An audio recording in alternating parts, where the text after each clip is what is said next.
เรียนท่านประธานเรียนท่านชนิรันต์ปิยวัฒน์หิรันต์ประธานสภาองค์การบริหารส่วนตำบลตับเต่า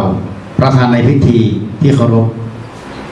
ข้าพเจ้านายเยียเซเล่าประธานชมรมกายกรรมมงเลือเซงภูชีฟ้าในนามตัวแทนฝ่ายจัดอบรมตลอดจนผู้เข้ารับการอบรมทุกคนขอขอบคุณท่านประธานสภาองค์การบริหารส่วนตำบลตับเต่าเป็นอย่างสูงที่ให้เกียรติมาเป็นประธานในพิธีเปิดโครงการเข้าให้เรียนรู้สืบทอดวัฒนธรรมประเพณีชาติพันธุ์ผมรู้สึกยินดีและเป็นเกียรติยิ่งนะครับที่ได้มาเป็นประธานในพิธีเปิดการเข้าร่วมอบรมโครงการเข้าค่ายเรียนรู้สืบทอดวัฒนธรรมประเพณีชาติพันธุ์นะครับเลิกซึ่ง yes เลิกซึ่ง yes เลิกซึ่ง yes yes yes เลิกซึ่ง yes yes yes ความฝันของตัวเองครับว่าผมโตขึ้นมาผมอยากได้อะไรผมโตขึ้นมาผมอยากเรียนต่อที่ไหนบ้างผมเขียนความฝันของตัวเองว่าถ้าฉันโตขึ้นมาฉันอายุ10 ปีฉันต้องการมีอะไรฉันอายุ15 ปีหรือ20 ปีเนี่ยฉันต้องการมีเงินกี่ล้านฉันต้องการรถไหมฉันต้องการบ้านไหมฉันต้องการเมียปัญญาที่สวยตอนอายุเท่าไหร่ฉันจะมีเงินล้านตอนอายุกี่ปีเราต้องตั้งความฝันไว้ yes yes yes yes yes yes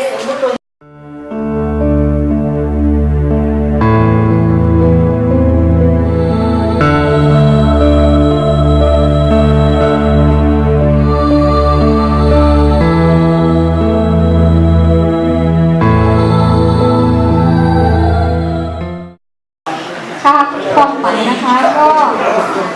ข้อที่หนึ่งก็อย่าเป็นเศรษฐีนีเงินล้านตลอดไปนะคะแล้วก็ข้อที่สองอย่าให้ครอบครัวรักก็อย่างเช่นพ่อแม่ของเราพี่น้องของเรานะคะแล้วก็ข้อที่สามก็คืออย่ามีคนรักรูปร่างหล่อเหลาตลอดไปนะคะแล้วก็หล่อนานๆอย่างนี้นะคะแล้วก็ไม่ต้องหล่อคือหล่อเข้ากับเราค่ะหล่อกับเราพอดีแล้วก็มีความเข้าใจเราทุกเรื่องแล้วก็รับทุกอย่างที่เราเป็นได้จิตใจที่งดงามช่วยเหลือคนในสังคมและครอบครัวแต่อย่าให้คนที่คิดที่จะมารักกันนั้นเป็นคนที่จริงใจและรักจริงตลอดไปค่ะ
7